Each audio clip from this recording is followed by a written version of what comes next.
Suckers! Good evening, brothers and sisters of the Leaf. Coming to you live from the corner of No Hope 2.0, it's the Tuesday Night Cigar Club podcast. Tonight, the boys partake in their annual St. Patrick's Day drinking extravaganza, which entails drinking Irish whiskey, discussing the 2012 Irish alien invasion comedy Grabbers, while pounding back pints of creamy Guinness Nitro IPA, paired with Alec Bradley's seasonal release, the Filthy Hooligan Cigar. Then, drinking more Irish whiskey. Then refilling their glasses, yet again with more Guinness. And next, it's time for another round of... you get the point. Sounds like our crew of Tuesday Night Heroes are going to have more fun tonight than a leprechaun at a miniskirt convention. Get it? Because leprechauns are short and would be, able to look up the skirts. Yeah. Don't blame me, folks. I don't write this stuff, and I'm pretty sure the boys are hammered when they wake up at noon and scribble this gibberish down. But anywho, sit back, light 'em up, and enjoy the show. And you guys ever been to Ireland? No. You've been to Europe, just no Ireland, huh? Right. And you have an Ireland t-shirt on, but you've never been to Ireland. Nah. I went to, been to Eastern Europe, like Kosovo, Hungary, the Balkans. I've been to all the ugly places, Kate. Hey, they're pretty. A little bit war-torn, but they're pretty. I only go to war-torn countries. Want to see my Serbia photo album? No, I don't. Well, it is actually pretty. It's beautiful. I'm very pretty there. I'm sure it is. But no, I want to go to Ireland. It's on one of my places to go to. I love the imagery of it. I don't know if I actually will. Maybe I get over there and it sucks. Who knows? Yeah, I don't know. I mean, it's our Irish episode, so it got me thinking. But I've never been. Although my psychiatrist has told me I have what's called Irish Alzheimer's. You know what that is? No. It's where you forget everything but the grudges. I can kind of see that. You can see that? Yeah, you're kind of a bitter dude. I'm a bitter dude, eh? You know what else is bitter? Old and bitter. You know what else is bitter? What is bitter, me boyo? Well, when it comes to you, I never want to ask. Hops. Hops are bitter, my friends. Hops are bitter. Unlike myself, hops are bitter and delicious. Yeah. Go on. No. Yeah. So I suggest we all bring on around and start pouring some hops down our throats. Now that's something I can get behind. Finally, we agree on something. Let's do this. Agree on something. Drink. Oh, welcome everybody to the Tuesday Night Cigar Club podcast.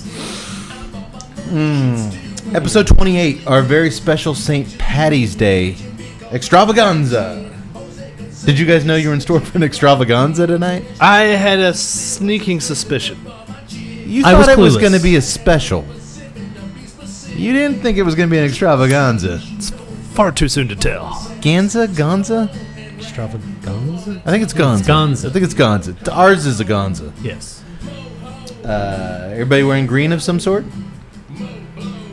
Tut, your mysterious fungus does not count. What? Because St. Patty's Day, boys, I'm in a pinching mood. Watch yourselves on our bathroom breaks. I am wearing like green. you just wait for St. Patty's Day for that. Oh. Class action I suit, smell a mister. class action lawsuit coming on. I'm holding Cosby green. style. Does that count? You are holding a green cigar. It does count. I'm still going to pinch your wiener later on. What? Wait. Huh?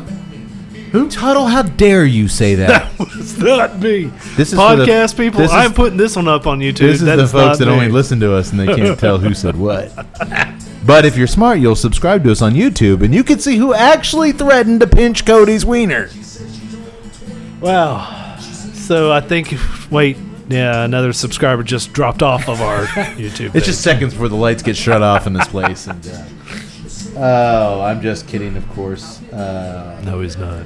Good times, boys. St. Patty's Day is one of our favorite times of the year. It is mine.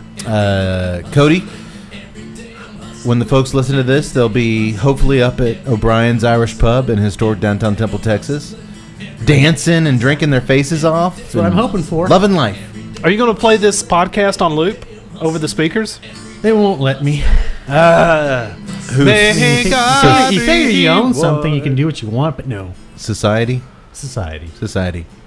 They suck. I have so many problems with those people. Man. Well, we've got a very Irish-infused show for you folks in celebration of St. Patrick's Day. I have no idea what St. Patrick's Day actually is or why it exists. It's to celebrate St. Patrick's driving the snake out of Ireland. And I just heard an entire nation go, it's St. Patrick, not Patrick's. Yeah, but you god shite. that was the Pied Piper, though, that drove all the snakes off the... It's pretty close. Is he the Pied Piper?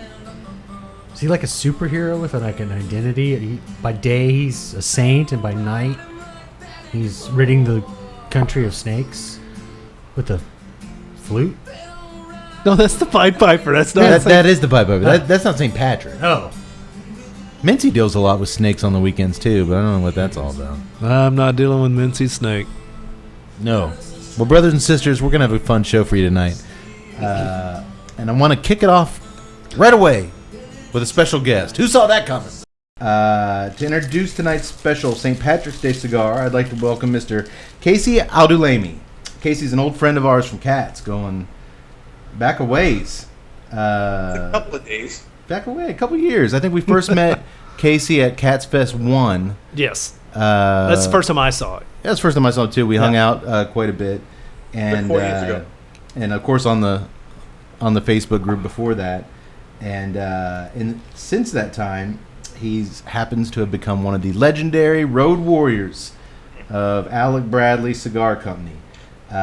Casey, well, I'll ask you, but Casey is a sales rep in the great state of California, preaching the Alec Bradley gospel seemingly nonstop, just from what I see on Facebook. It's our pleasure to welcome to the Tuesday Night Cigar Club. Casey, my friend, how's it hanging? Oh, man. Beautiful day, California. It's about 70 degrees. I have the windows all open. Sitting here in the living room looking at the beach, and life's okay. It sounds okay. We're in the middle of a cave with cold rain outside and just miserable. And we're in Texas, for God's sake. It's not like we're on the East Coast or anything. How long have you been with Alec Bradley now? This is my third year, and next month will be my anniversary. Okay. Wow. So that was pretty quick after Cat Fest 1 then. Right after the first one, yeah. It was a couple of months. Okay. And what is your territory out there in California? I covered California for 2 years, and then after 2 years, I got a little bit of a bump. They gave me a little bit of promotion, so they gave me Arizona, Nevada. That's their idea of a promotion. Okay. So California, Arizona, Nevada. Good grief. I mean, you are literally, guys. I mean, this guy is literally on the road like more than, and it seems like all you Alec Bradley guys are just constantly driving. Well, that makes we sense. We have a pretty intense team. I mean, we're just workaholics, I guess. Either that or we really love the product. One of the two. Well, it certainly comes across as a combination of both. I'd say both, because I remember at Cats Fest 1, Casey was just all over the place. You could hardly keep him sitting still. Yeah, you're pretty hyped up guy when you get excited about stuff. I can see why Alec Bradley scooped you up. We're chatting before the show. You know, I'm gonna be honest. I haven't smoked a ton of Alec Bradleys. I smoked quite a few. I did a review off the podcast for our written reviews on the website Beyond the Pod. One of the best cigars I've smoked in a while was the Alec Bradley H-Town, the Nica Puro Lancero. Holy shit, that cigar was amazing. I got a little bit of overexcited about that cigar, and I couldn't keep my hands off of them, and they were just made for one shot. So I got a couple of boxes from the office, and I smoked through them. So I got one box that's sealed in the humidor, and every time I open the humidor, I look at it, push it back there. It's like I think I said in my review. I mean, you hear people say about smoking a chocolate bar, but that cigar was just amazing. And Stogie's in Houston, correct? That's the shop. Yeah. If you guys are anywhere near Houston and can dip into Stogie's, they do a whole thing of exclusive Lanceros for the shop, and man, that Nica Puro was phenomenal. It came out really good. Some cigars, when you reduce the ring gauge, and now all of a sudden you have more wrapper, you really have to adjust for it. Sometimes it throws off the flavor. So you're taking out tobacco, so you have to take out the same amount of tobacco to keep the blend consistent. And that one just came out really fantastic. I mean, it still tastes like the rest of the other cigars in the blend, but it's a lot stronger, and you really, really get to taste that wrapper. And that wrapper is fantastic on that cigar. Oh, I love it. But so that's been my far my favorite Alec Bradley. I think we've all smoked the Prensado and a handful of others. But the one, Black Market. Yeah, the Black Market. But the one pretty that easily we found. Have consistently, I think, smoked for the last few years, even before we started the podcast, was the Filthy Hooligan. Yeah, that's our Cody. St. Patrick's cigar. Yeah, it's Cody, one of our members of the Tuesday Night Cigar Club, owns an Irish pub here in Central Texas, and obviously St. Patrick's Day is a pretty big deal for us and for our beloved pub. So yeah, every year we'd sit down with the Filthy Hooligan, and hell, we'd used to get from somebody, they'd do an offer, a sample pack of Candela smokes. Yeah, we had to order it. They'd online. have the Fuente, they'd have the Hooligan. There's not that many to go from. I guess first of all, which incarnation of the Hooligan is it? Is this the third or fourth go around? That's the fourth one. The fourth one. And obviously, appearance aside, let's get into that a little bit. It's obviously very different than previous Hooligans. What was up with the choice to go with the barber pole wrapper? And is it a different blend entirely? No, it's not a different blend. The Hooligan, the last 4 years have always been the Black Market. So it's a Black Market cigar in essence, the whole component. The only thing different was the wrapper. The first 3 years we did a Candela wrapper, pure Candela wrapper. The first year was a pretty fresh Candela wrapper, and then the second year we went ahead and used a 1 year aged Candela wrapper, which really nobody does. I mean, there is absolutely nobody that ages Candela. It's just not really done. The whole idea of Candela is, I don't know if you guys know this or not. Nah, go ahead and preach. They quick dry the leaf. So the leaf is hung up in the barns. They bring in the heaters, the kerosene heaters, and they heat up the leaf very fast. So what happens is it catches the chlorophyll in the leaf, and it stays green. And the whole idea of that was it's much quicker to make a profit because you can sell that leaf immediately, and you can use the leaf immediately. Well, back in the day, 30 years ago, 35 years ago, 80% of everything made was Candela. Mm-hmm. And that's where the quick profit was, because your crop immediately makes you profit. You roll the cigars with the filler, and away it goes. So now all of a sudden they're taking the leaf, they stick it in the barn, and they're dry aging it slowly. And they're going 30, 40 days. And that's how you get the tobacco color, the brown tobacco color, before they ferment it. Mm-hmm. So that's a huge difference with the Candela. So the second year, we aged it for 1 year. And it was a lot sweeter. It was a lot nicer cigar, a lot less grassy. So this year, Alan really wanted to do something totally different. Alan's really innovative when it comes to stuff like that. He wanted to bring out a different flavor to the cigar. We've already done the green, so he went with the barber pole. And it has the Habano wrapper entwined with the Candela. I smoked one the other night for the first time. It was really enjoyable. What's the origin of the Candela? What country are we looking at here? The Candela, I'm almost sure, would have to be Nicaragua. Okay. It's funny, you mentioned 30 years ago when everything was Candela. Tut asked that question, brought up that question the other day. Well, I just, I'm a big fan of 80s TV shows, and I'm looking through all this stuff, and all their cigars are green. They're all Candelas. And so I was kind of wondering, if that was mainstream, if that was Hollywood, what caused that switch away from the Candela wrapper? What caused the switch? They started changing techniques when it came to cigars because the people that were making the Cuban cigars came over from Cuba. So a quick change started to happen with the leaves. Most of that leaf was not coming out of Cuba. That was for different types of cigars. Okay. So you really had Cuban expats setting up shop and competing, and that's what kind of drove the market. That was one of the reasons why they wanted to make different types of cigars, so they started, different techniques. Totally different techniques. Fermentation techniques. A lot of the tobacco grown has different fermentation techniques and different time of fermentation, which really affects the end result of the flavor of the tobacco. No.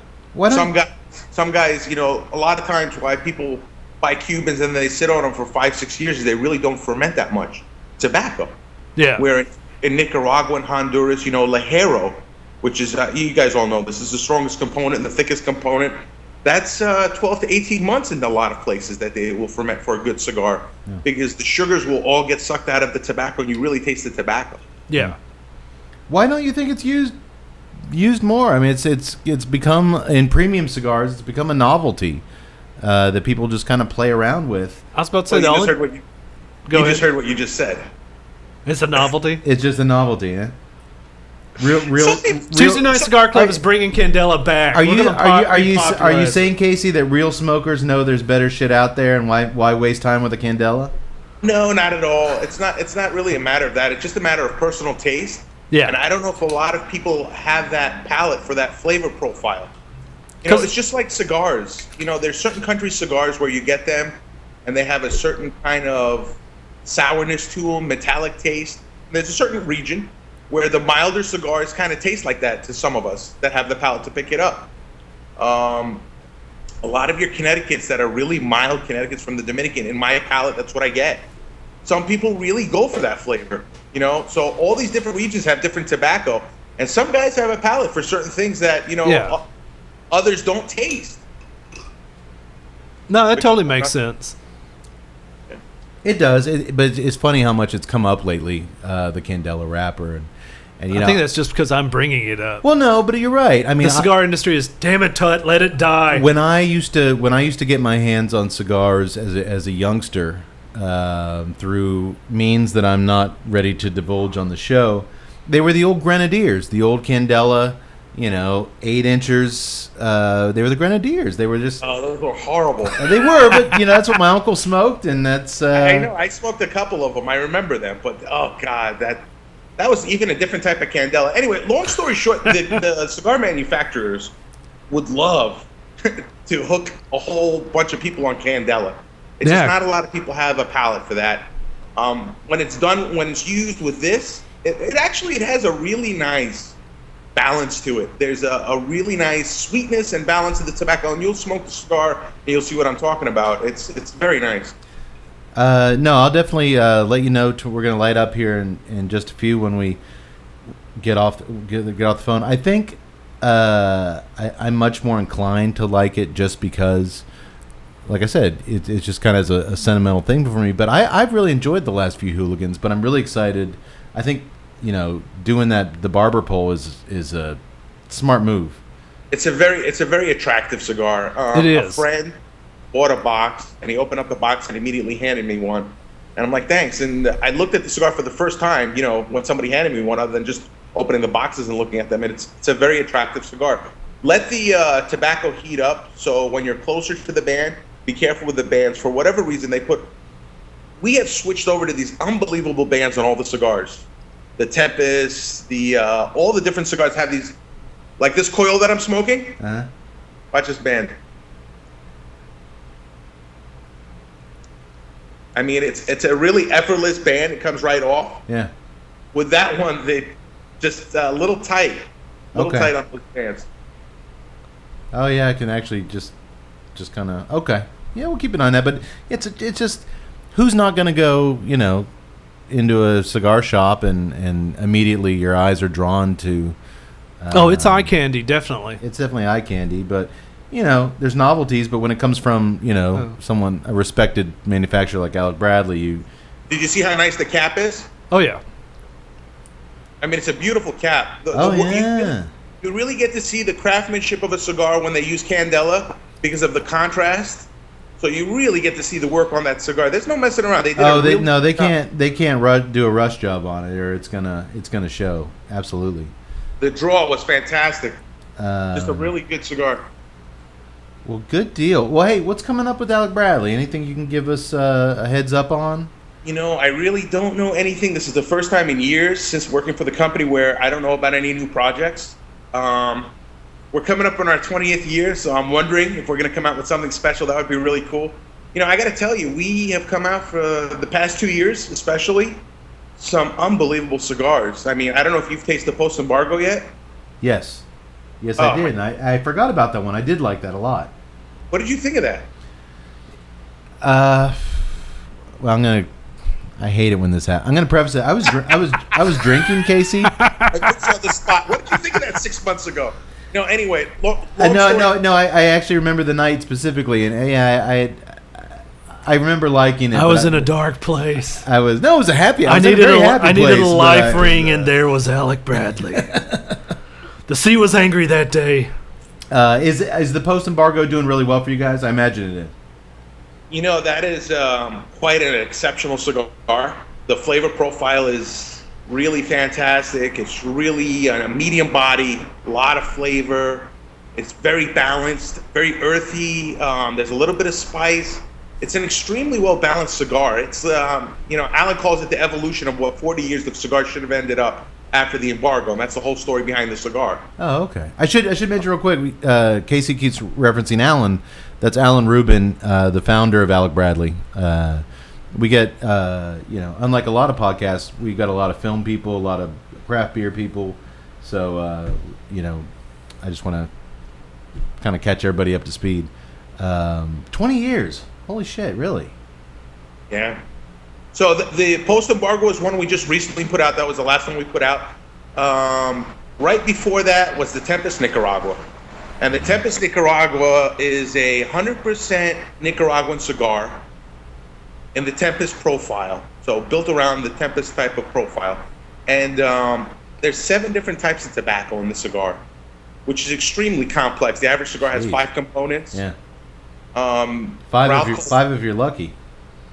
5 if you're 5 components. Wrapper, binder, 3 types of filler, and how they blend it together. Yeah. So Ralph calls that his mini fine and rare, because the fine and rare has 10 tobaccos and is extremely complex. So this came all from one region. That's unbelievable Nicaraguan. For a long time that was a flavor profile that particular cigar's profile was one I really missed in our range of cigars, and it's fantastic. The Tempest. California. Nice, living on the beach, baby. Fucking California. You want me to pull that girl out of the water, officer? I'll come help you out. The Tempest was reblended also because when Alan did the new Nicaragua, he made these beautiful boxes. The boxes are outrageous. A lot of detail goes into our boxes. I'm smoking the Coyol. That's the Coyol box with the new guarantee sticker, which is just really nicely done. Oh, that's pretty, yeah. So, long story short, they went back and they smoked the current Tempest, and they went back to the recipe and picked brand new tobacco just with the original recipe. And the cigar tastes better than when it scored the 94 when it first came out. I mean, that was a cigar that I've been smoking since 2008. So I've been smoking the cigar for about 8 years. That's a regular smoke that I've smoked for a long time, especially in the Lancero and the Corona and the Toro. Cigar is outrageous. You got to taste it. Just really well done. Really well done. Okay, I have not had that one. We'll seek it out. We'll talk later. Okay. Hey, is anybody other than Richard DeFay getting those fine and rares these days, or is he still buying them all up? Man, have you ever smoked one of those? No, I have not. So how many guys in your crew? 3? We got 4 of us. 4 of you? I'll send you 2.5 cigars. We have 7. Well, there are 7 of us. There are 3 behind the scenes. You give us the same treatment everyone else does, Casey. I appreciate that. There's a lot of love there. There is a lot of love. So, the Tempest line also has a Maduro, which is really, really good. And then right before the Tempest Nicaragua, we released the Nica Puro Rosado. It's a 100% Nicaraguan cigar, Nica Puro cigar, with a Rosado wrapper. Ooh. That sounds kind of yummy, actually. A very balanced, sweet Nicaraguan cigar. It's very, very nice. Oh, that sounds really good. Yeah, it sounds really interesting. And then the year before that, we released the Coyol, which I'm smoking now. I really love this. Have you guys smoked the Coyol? I haven't had the Coyol, no. The Coyol comes from a special farm. Alan was in Honduras, and he was walking through different farms. And one of the farms that they own, that IC's factory owns, is this farm called La Veja Coyol. Coyol is a specific type of palm tree, and this palm tree surrounds the farm. So the farm is called La Veja Coyol, the palm tree farm, and it's a specific palm tree. It's not like generic name for palm tree. So long story short, he really liked the tobacco that was coming from this farm, and almost 100% of the components in this cigar are from La Veja Coyol. So the cigar is called the Coyol. Oh wow, a single farm blend. That's It's a single farm blend, and a phenomenal cigar. I mean, it's hints of cocoa. It's really easy to smoke. This is a Lancero. It's a petite Lancero, and for this ring gauge, you would expect it to be really strong, but it's just beautiful. Just beautiful. It really captures it in this ring gauge. Just scored 93 points on Cigar Aficionado like 2 days ago. That's how good this cigar is. very cool. Well, I'll tell you what, the palm tree farm, that sounds a lot better than that field Sokka was telling me about, named after dog shit. Remember that one? Yeah, no doubt. Yeah, that really adds a lot of romance to the cigar. Exactly. Yeah, it does. It does. Well, speaking of old friends and favors and whatnot, are you going to make it out to Cats Fest this year? I'm gonna try. Running 3 states Yeah, is no doubt. extremely challenging, my friend. Yeah. It's It's like Cats Fest or family.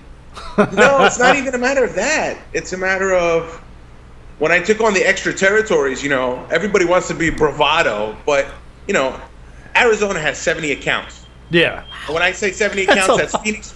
that's Phoenix Metro. It's the second largest territory in the country, other than Atlanta, for a metro region.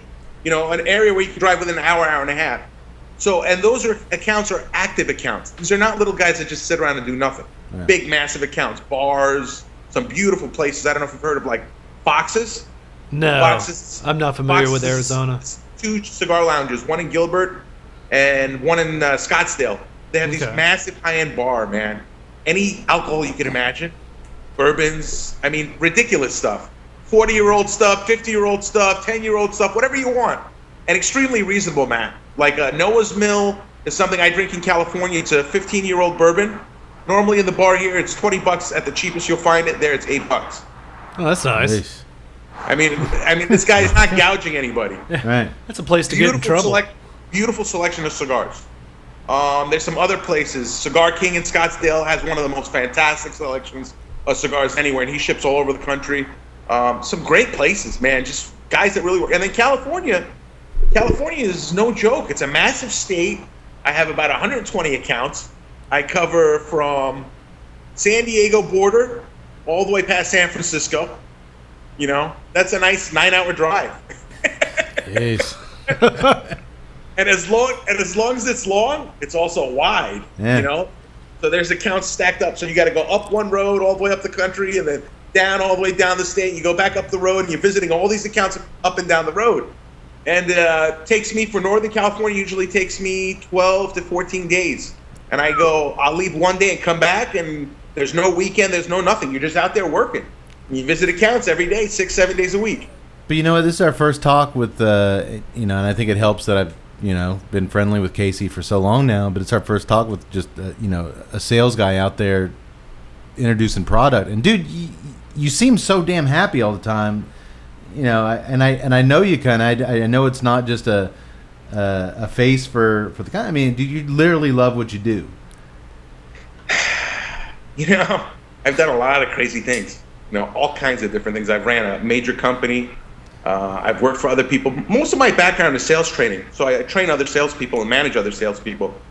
I had a massive insurance brokerage up until 2009. That kind of crashed. I had 120 people on the floor selling insurance. And those guys I hired, put through school, trained, motivated, all that, 9 yards, operations manager. This is the first time I've actually really, really been happy doing something. And I work 80 hours plus a week on a slow week. but it's something that I get up in the morning and I put on my clothes, and I got a smile on my face when I'm taking a shower. And sometimes it's a rough morning for whatever reason, and I look in the mirror and I go, "Hey, man, you're not working in a coal mine, so get your ass out there." It shows, buddy. It shows. Thanks. And I'm happy for you. I'm happy for you. And you've given us a laundry list of cigars to go out there and seek now. But with all due respect, I'm ready to get rid of you because it's time to smoke these guys. I will say this: did you guys? Usually with the Candela smoke, the biggest thing I get is just that big grass, kind of fresh cut lawn, and I don't get that from this. I think it's that that the wrapper on the barber pole that's mixed in with the Candela is so dark. It smells to me. It's not like grass or anything. It smells like a fresh cut hay bale. Yeah, you get a lot of hay on it. Yeah, which anything other than grass is like, all right, if we can get something other than grass out of Candela, so I'm pumped. I'll let you know. I'll give you a shout out tomorrow. I'll let you know how it pairs with the Guinness IPA. Have you guys smoked the Mundial? What's that? Have you guys smoked the Mundial? I have not. No. Oh, you guys are missing out. Casey keeps dropping all these. You don't know the story behind the cigar? I'm very familiar with the cigar, but I do not know the story behind it, no. So when you get off here, just go to YouTube and look up Mundial and watch it get launched into space. Oh. The cigar itself gets launched into space? Go to YouTube, check it out. Okay. That's a cigar you got to try. That was number 15 last year. Yeah. Number 16 last year, and ridiculous cigar. Well, we live in for now in a really good time where there's too many damn good cigars. It's a good problem to have. I hope that problem continues with all the nonsense brewing. But that's another. Cody, writing these down. Mundial. It's a space cigar, for God's sake. We got to get our hands on that. I'm just picturing a space chimp with this cigar. Well, tonight's movie we're doing actually has an alien coming down, so we could tie that in. We're tying it in. We can make it all work. But for our listeners out there, the best place to find out about Alec Bradley cigars is alecbradley.com. Yep. And go to their website, Instagram. Find the Road Warriors, man. It's fun to watch these guys on Facebook. Casey, George Sosa's another one. I mean, that guy, just to watch these guys travel the country, just really, really. George is our national sales manager. Not only does he manage the whole country, the whole staff, he also travels Europe and manages all of Europe. So he is always on the road. I mean, talk about a guy that you have to follow a guy like that. Yeah, you have to. I mean, he posts some amazing pics from overseas, and he's got and I think that may be why one of the reasons Alec Bradley like Casey, because like George, he's got a little bit of a saltiness to him, a little bit of an attitude, but it's a good attitude, That's the Master Chief, baby. He's the Master Chief. George Sosa is the old Navy. He's an old Navy guy, Master Chief. Years of serving. And seek out Casey too. He's a good dude. And man, I just want to thank you for taking the time to talk to us. I think if we want to try out a half dozen new cigars, hopefully the listeners will too. That's one good thing. I'll say there's a lot of cigar companies that are well represented when you walk into your local humidor. They get a lot of facings, shelf space, and a lot of them aren't worth a damn. Alec Bradley has really positioned himself well to where there is kind of something for everybody, and they are worth a damn. They're better than some of those other heavy hitters that kind of I don't want to name names, but go seek them out. Go find something you like. I got a list to try some more, and I'll let you know tomorrow what we think of the Hooligan, buddy. Joy, have a good time. Will do, brother. Enjoy the kids. Plentiful. If nothing else, undoubtedly, the Guinness will be plentiful. Everything will be all right. But yeah, man, I'll talk to you soon, brother. Thank you, guys. Have a good night. Casey, Casey. Thanks a lot, bud. Well, thanks, Casey. Man, I want to do more of that. I always say I want to do more of that. It's cool to get the reps on there, the manufacturers themselves, the people from the company to tell us what we're smoking. I was actually thinking during the middle of that, it would be kind of neat to have like a rep go through what reps do. I mean, a lot of times, like when we show up at like Habana House or TJ's, and the reps there, and the reps, just, hey, I'm here from X Cigar Company. Yeah. What actually Let goes me in, talk to what you actually about goes it. into setting up the event? Right. Sometimes, and you meet them and you're like, wow, man, that dude's got a great life. Well, everybody's got a great life until you realize how hard they work at it. Oh yeah, and with Casey, like I said, you see it. You see those miles, but the guy's happy, man.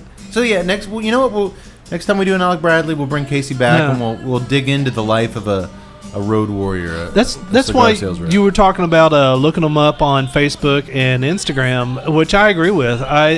One of the things that kind of opened my eyes was starting to follow people on Facebook and Instagram, and they're putting out pictures and they're kind of showing you what their day's like, and I'm just kind of like, wow, that dude is on the road a ton. I'd have fun with it, but my wife would kill me. Oh no, it's a bachelor's life, I think. Well, no, I mean, because I've seen like the cigar owners, like Holt's married. Holt's on the road all the time. That's true. We'll bring him back on. He was way too short, but it's our St. Patty's Day extravaganza. The Gonza. I got to keep things moving around here. We'll bring Casey back though. I've always liked Casey, and we'll get him back on here. So just to recap, tonight we are smoking the Alec Bradley Filthy Hooligan. One of our St. Patrick's kind of starting to become a tradition. It is a tradition. We've done we it smoke for these every year. At least 3 years now. Yeah. It's a 6x50 Toro. The only size manufactured. They just come out with one size. Yeah. Limited to 2,000 boxes nationwide. I'm not going to tell you the price as we agreed to until the end. It's going to be our new thing. Like Kay said, the wrapper's a barber. Except I actually picked these up. You bought these. I'll pretend, but I'm going to pretend. I'm going to pretend like I had no. Did you pay about $8.50 a stick? Yeah, actually. Okay, that's what the going rate is. I forgot you bought these for us. The wrapper. That's all right. I completely forgot what the price was until you just said it. Well, the wrapper, as we said, is a barber pole mix of a Honduran bright green candela leaf and a dark leaf from Nicaragua's Jalapa region. Binder is our beloved Ecuadorian Sumatran. And the filler is Honduras and Panamanian filter, which is a new element to the mix. As far as what we're drinking, well, now I'm going to be getting a little sweetness off of that jalapa, so we'll see. As well as that Sumatran binder. Yeah, and maybe with the candela. You never this know. might be a sweet cigar. Who knows? It's a beautiful looking thing. Just looking across the table, it's like, it's a good looking cigar. Yeah, I love interesting looking cigars. You're right. I mean, there's just something to it. Something different is always kind of appreciated in my opinion. Now we all sipped on some Bushmills Irish whiskey as part of our St. Patty's Day extravaganza during Casey's interview. Now, Cody, you were saying this is like the part of the problem with having you pick up stuff is you got all the high end stuff that you don't really want to pass out to us schlubs. You're saying this is not really the high end Bushmills? No, and I'm saying that because I liked it. This is very good. I was like, let's go, let's rock this. Oh no! I'm not saying like this is like bottom shelf. No, this is Bushmills. This is the everyday. Yeah. I mean, this isn't your. Right. You're right. It's not aged, but this is the everyday product. What's a bottle of that going to run me? Probably about $35. Oh shit! Schlubs like Tuttle and I can afford that. Yeah. Well, sometimes. Well, I was reading an article how like long aged Scotch is becoming so rare that it's about to go way up in price. Hello, Irish whiskey. Hello, Bushmills. Bushmills, did ya? Switch to Bushmills, did ya? Been drinking Bushmills my whole life. It was good. Oh, yeah, no. I enjoyed love it. Bushmills. It's fantastic.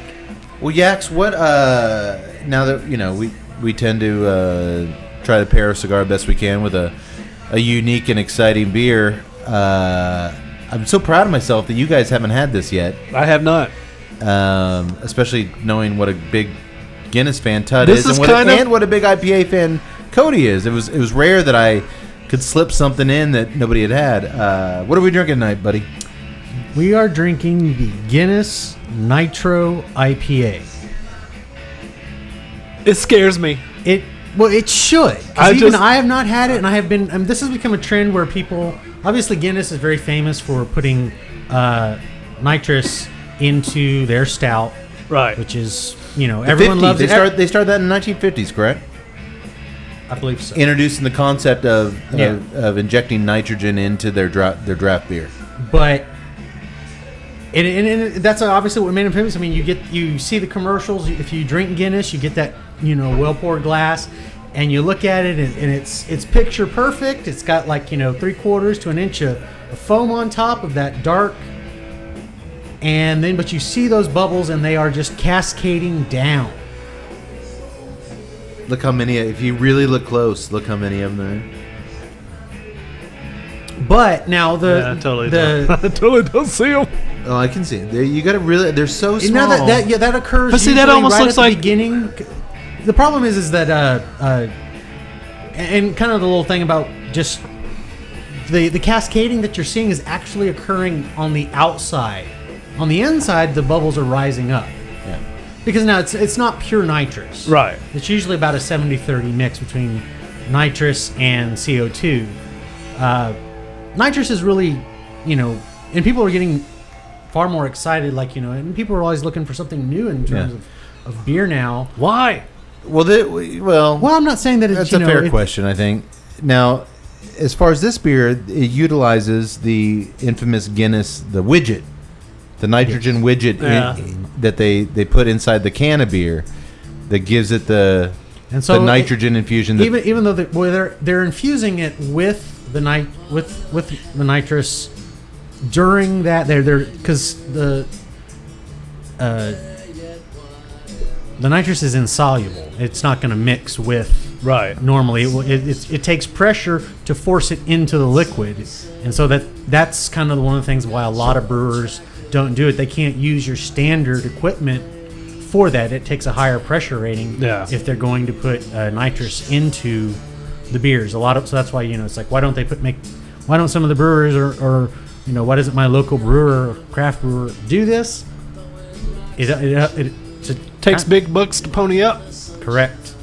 Absolutely. Quick question: what's causing the discolorization? It's almost like I don't want to mention black and tan because I know the pure Irish puros really hate the mix a English ale with their Irish, but it's got darker around there's the a top. darker around the top. It was almost like floating down. I mean, it literally looked like it was a black and tan for a second. I'd say it might be a trick of the light, but it does seem to be. And like I said, I'm not familiar with this beer myself. I think it might. Me neither. This is the first time I've ever. I think it poured might be a shadow coming off that creamy head that we're all, the Guinness creamy head that we all. I know Tuttle stays awake at night dreaming about creamy head. I think that Guinness creamy head. Guinness creamy. Oh God, you guys, you rascals! Did you? This is gonna be a hell of an extravaganza. I can feel it already. You feckin' gobshite. Yeah. I read. Did you know this? I read that from one widget, the little device that unleashes when you crack open a can of Guinness, 240 million bubbles released. That seems impossible. I'm not going to count them all. 240 million I of couldn't even anything. see one. That seems crazy. Fine. 1, 2. All right. And that is what. We'll wait. Keep going. We'll wait. We'll wait. It definitely has that smooth texture of a Guinness. Now, and this is one of the things that I've a little bit of the research. I am a little bit concerned because they said that really just the composition of the beer, especially for like a stout and obviously the porters, they obviously are far more malty, and said that malt really helps to pick up the I guess you would say the flavor from the gas, from the nitrous.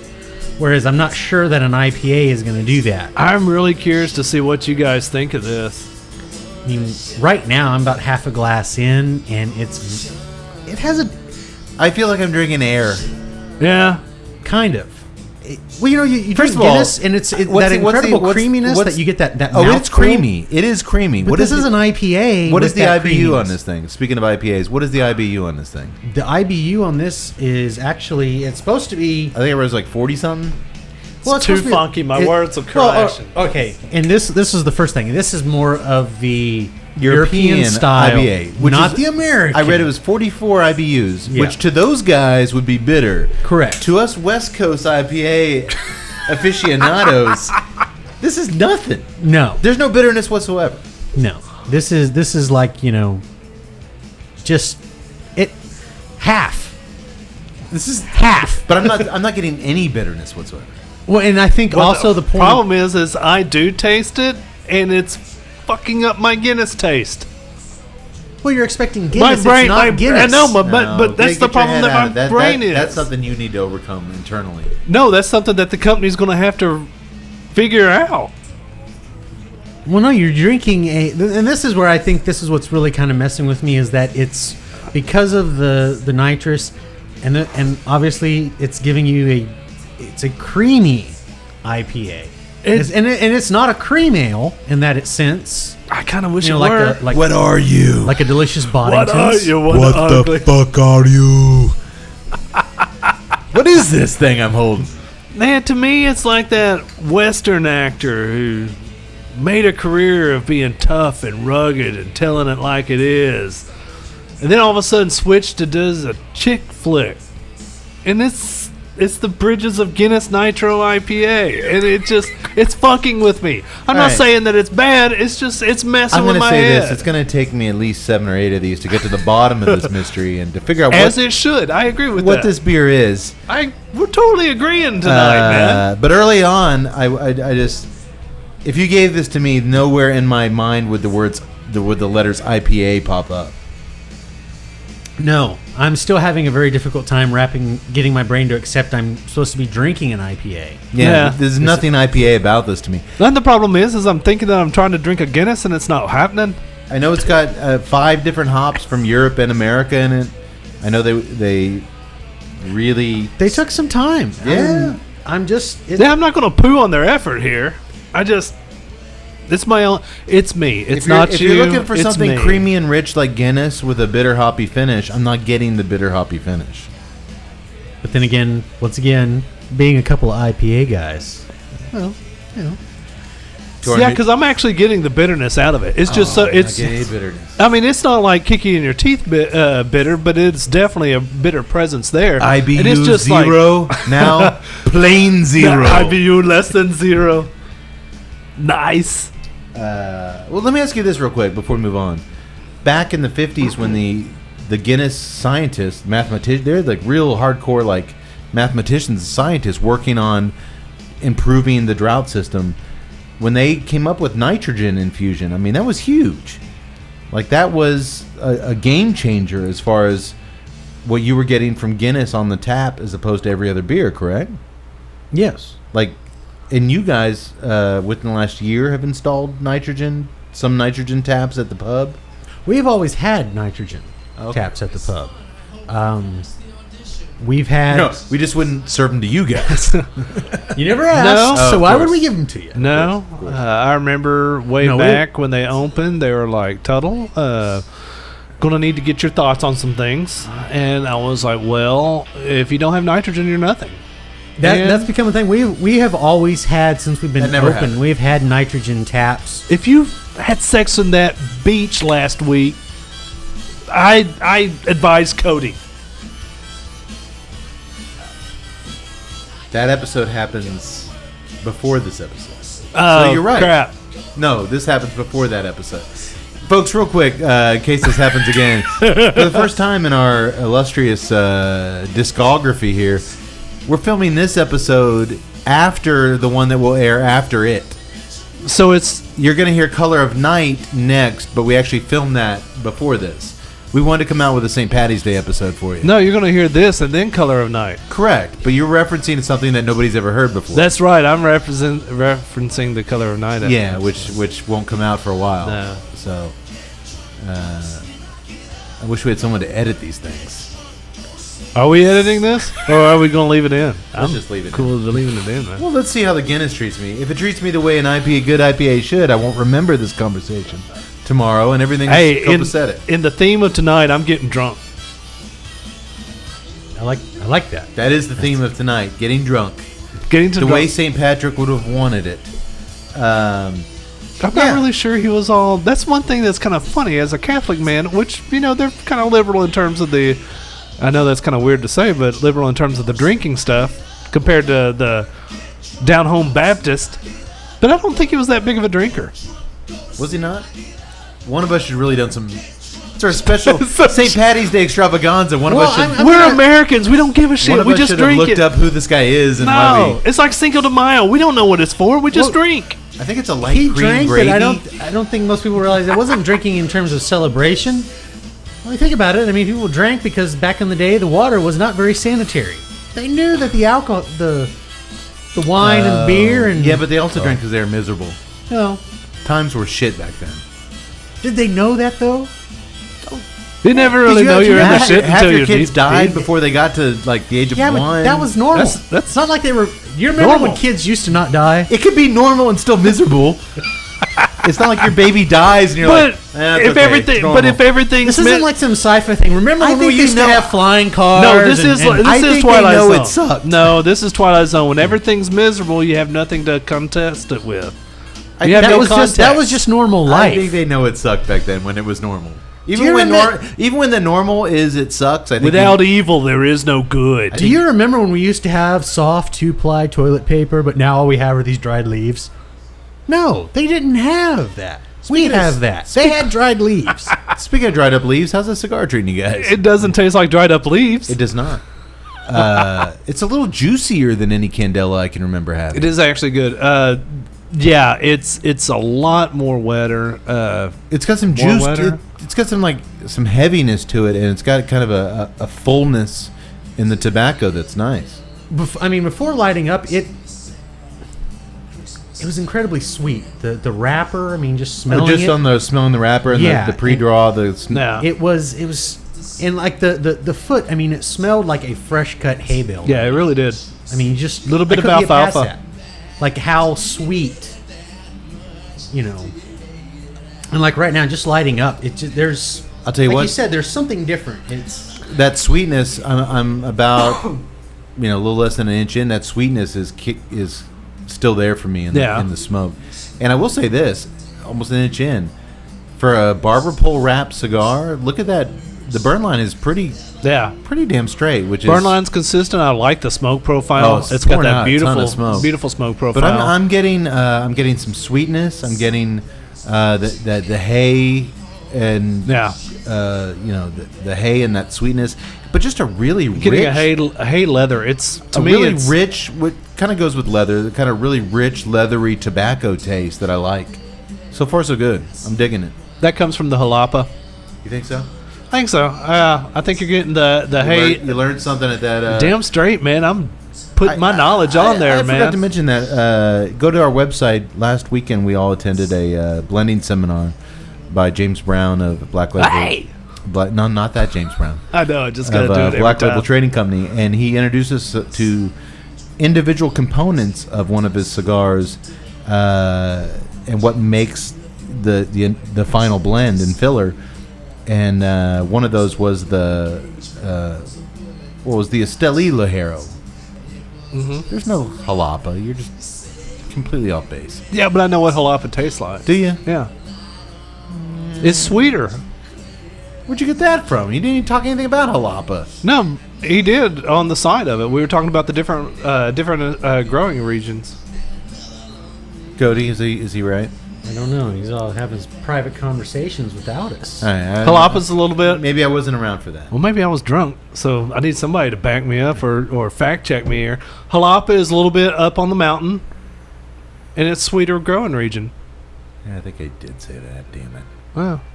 All right, smarty pants. I'm cool with it because that's one thing when we were and it's funny how all these episodes and interview tie together, which I highly suggest listening to them all because they're actually pretty damn educational. when we talked with Skip Martin, and we're doing what notes are you tasting? Are you tasting Chardonnay Caddenberry? And it's like, no, I taste Esteli Jalapa, or I taste Nicaraguan Jalapa. I taste Esteli Ligero.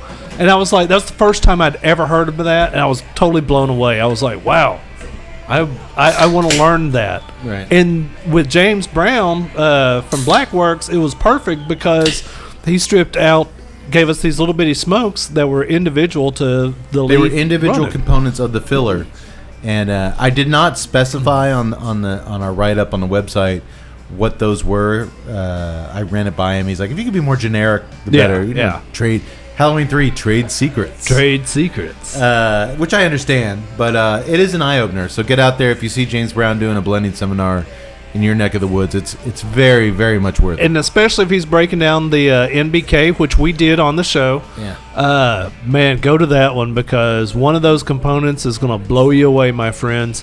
You Actually, will love it. All three of us, I think, had a different favorite out of the three. So. And they were all three and good. when they all blended together, we all and loved you could the cigar. taste. Oh yeah, it was awesome. good. I had a great time. Yeah, fun. So, are you guys ready to move on to the next stage of our St. Patty's Day extravaganza? Why, yes, my friend. We've had a good talk with Casey. We know the cigar we're smoking. We know the beer. Well, we're trying to figure out the beer we're drinking. And after some Bushmills and a pint, we're ready to rock this thing. Tonight we'll be doing the John Wayne classic, The Quiet Man. You flirted with that idea that you wanted to do that. Apparently it's one of your favorite Duke movies. It is my favorite John Wayne movie. It just wouldn't be entertaining in a podcast. My favorite's Rio Bravo. I'm a big Rio Bravo. Rio Bravo's my second favorite. I also like that one where maybe it's tied with The Cowboys. What was this one with the mom and The Searchers? No, sir. I thought Searchers was Are you talking little about his overplayed? last movie? The Shootist? No, not the Shootist. Shootist. With Ron Howard? The one where the lady dies and miss something. Forget it. We mentioned it on an earlier podcast, and it escapes me. Probably our Once Upon a Time in the West podcast. It could have been one of our most popular. Mm-hmm. I understand. Well, tonight we are doing, in the spirit of all things Irish and St. Patty's Day, 2012's Grabbers. Can I set it up? Sure. Something is amiss on the island of whatever outside of you couldn't get the Ireland. island Hey, right? I'm fucking doing this. Oh, I'm Leave me sorry. alone.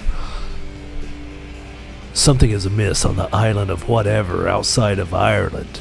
Something is grabbing the townsfolk. Thanks to a sober temp sheriff, they figure out that the only way to protect themselves is to be totally schnockered. Now that sounds like an awesome premise for a movie, does it? So you're in a horror movie, but if you get drunk, like shit-faced drunk. Well, the temp sheriff You're was gonna- drunk. You got that wrong. Well, she was sober when they figured it out. That's true. Yeah. Come on, listen to the details. Well, Grabbers 2012 was a movie that had kind of been flirting around. Tut and I have been seeing it as a possibility for us to tackle for a while. It's directed by a guy named John Wright. Okay. Born in Ireland, but I'm really kind of curious with this episode because it is totally Irish, so I'm really kind of curious to see what y'all say about it. Normally, I always look to you. Oh, you remember this guy? He was in blah blah Oh, blah. no, we don't know blah, any blah. of these people. No, there's nothing. there ain't no nothing. How do you remember Shannon O'Grady? If you're looking for those kind of things, like, man, these guys really pick up on the, no, we're going to shit in your Lucky Charms. We don't know any of this shit. These are all newbies to us. They are.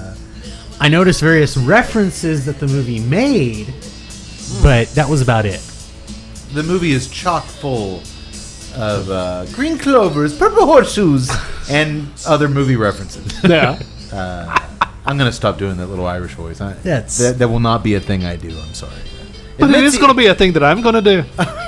Oh, God. I'm sorry, I can't help it. I've been practicing all week. That's not terrible. It actually No, it's isn't. not. It's not bad. It's not terrible. Usually Mincy does the voices, but I'll give you a little bit of leash. But when I yank that fucker, you better come Well, the correct. problem with my Irish accent is a lot of time it turns into Indian. And so it's like Irish Indian, and it sounds Like a messed poo up. from The Simpsons? Yes. Don't you be trying to? Oh, yeah. Oh, no. It is a poo. So now he's going to be trying to do it, and it's going to sound like a poop. That's Oh, not good. this is going to be an offensive episode. What else is new?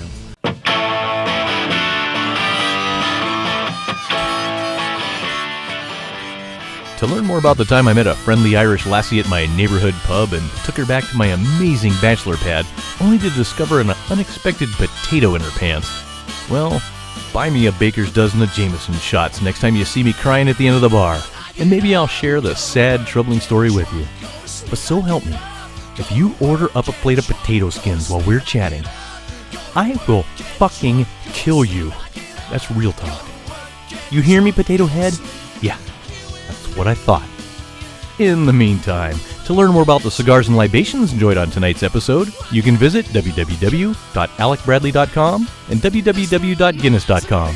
For more on O'Brien's Irish Pub, the live music leader in Central Texas, please visit o'brienstemple.com and download their free smartphone app, where you'll find full beer listings including over 40 on tap, menu information, and a calendar of upcoming live events.